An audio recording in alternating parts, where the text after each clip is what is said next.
Et tu vas voir que petit à petit, il y a un endroit en toi qui va s'ouvrir. Parce qu'on a tous un espace de sécurité, on a besoin de cet espace de sécurité. C'est l'espace souvent dans lequel on se réfugiait quand on était enfant. Très très souvent, hein. C'est quand on parle de notre enfant intérieur, même si j'adhère pas au concept, mais ça c'est autre chose. L'enfant intérieur, il a quand même cet espace de sécurité dont il a besoin. Quand tout est tempête autour de lui, c'est là où il va se réfugier. Ça peut être son imagination, ça peut être son cœur, ça peut être son. On a tous un endroit dans lequel on se sent intérieurement en confiance. Donc tu vas rechercher cet endroit-là et tu pars de cet endroit-là en te disant, bah ok, s'il ne vient pas naturellement, tu laisses, il finira par s'imposer. Tu te dis, bah ok, je me sens en sécurité avec moi-même, je sais pas d'où ça part, mais je me sens en sécurité avec moi-même. Donc quand je me sens en sécurité avec moi-même, j'essaie de pousser de la lumière jusqu'à l'extérieur de mon corps. Et petit à petit, les choses vont se mettre en place. La récupération de notre intuition, c'est un processus qui est à la fois long et rapide parce que le corps se souvient très vite de qu'il l'a vécu, que c'est quelque chose d'inhérent à lui. Et quand tout d'un coup tu vas lui laisser l'espace, il va se dire, ah chouette, ça c'est moi et ça me permet de vivre. Donc il va l'embrasser très rapidement. Même si au démarrage, c'est un peu comme un diesel, parfois faut un peu chauffer le truc pour retrouver les connexions. Donc c'est à ça que sert l'imagination dans un premier temps. Donc pour l'instant, tu fais appel à ton imagination et puis après on ira la déconnecter petit à petit. Pas d'urgence, c'est juste par rapport à Vas-y, l'enfant vas-y, Steph. intérieur. Eh ben, je voudrais comprendre, je voudrais que tu me disais que tu n'y crois pas J'ai pas dit que j'y croyais pas, forcément. j'ai dit que j'étais pas d'accord avec le concept. Ouais, tu peux m'expliquer, s'il te plaît?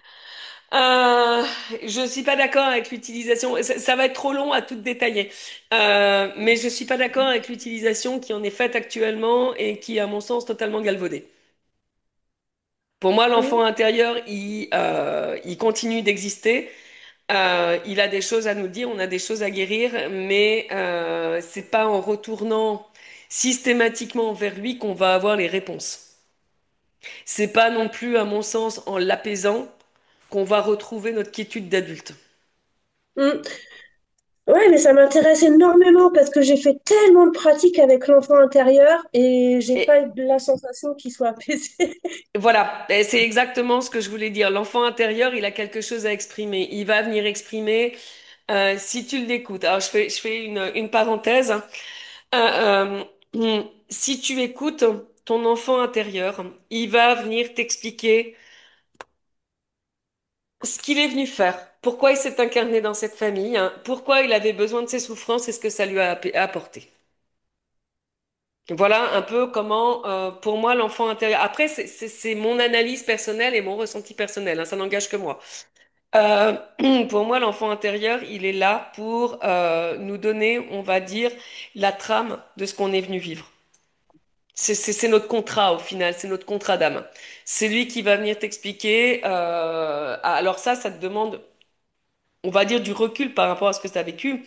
Il va venir t'expliquer pourquoi les allergies, c'était génial. Ce Mhm. que ça t'a permis de faire. Il va venir Mhm. t'expliquer pourquoi te faire défoncer la tête par ton père ou ta mère, ben ça aussi, c'était top. Mhm. Non pas pour que tu le reproduises, mais parce que du coup, t'en as tiré une force, t'en as tiré un apprentissage, et que cet apprentissage-là, encore une fois, alors ma philosophie propre, ce qui n'engage encore une fois que moi, c'est qu'on s'est incarné dans une famille pour venir soit prolonger, soit totalement prendre le contre-pied de ce qu'on a vécu qui a pu être dur. Ouais, moi je suis complètement d'accord avec ça. Voilà. Et notre enfant, c'est juste cette boussole pour nous dire, ah ok, ça petit, j'en voulais pas. Ça, j'en voulais pas, mais j'ai su le convertir. Ça, par contre, je l'ai pris parce que ça me faisait kiffer. Et à mon sens, il est juste là. Quand j'entends quelqu'un, je vais te donner un exemple très concret. Quand j'entends quelqu'un me dire j'ai abandonné mes rêves, la première question que je lui pose, c'est OK, t'as abandonné les rêves de qui? De l'adulte que tu étais devenu ou de l'enfant que tu étais? Parce que le rêve que j'avais quand j'avais 4 ans, il est le même que celui que j'ai encore aujourd'hui. Il a juste évolué, mais si je reprends la trame, c'est toujours le même. Oui, mais ton rêve d'adulte, il a pris appui sur quoi? C'est ça, c'est ce qui était intéressant de retrouver. Bien sûr. Ouais, ouais. Mm. Et est-ce que c'est un rêve qui s'est construit à l'âge adulte par rapport à une société telle qu'elle était, ou est-ce que c'est une émanation de ce que tu as vécu?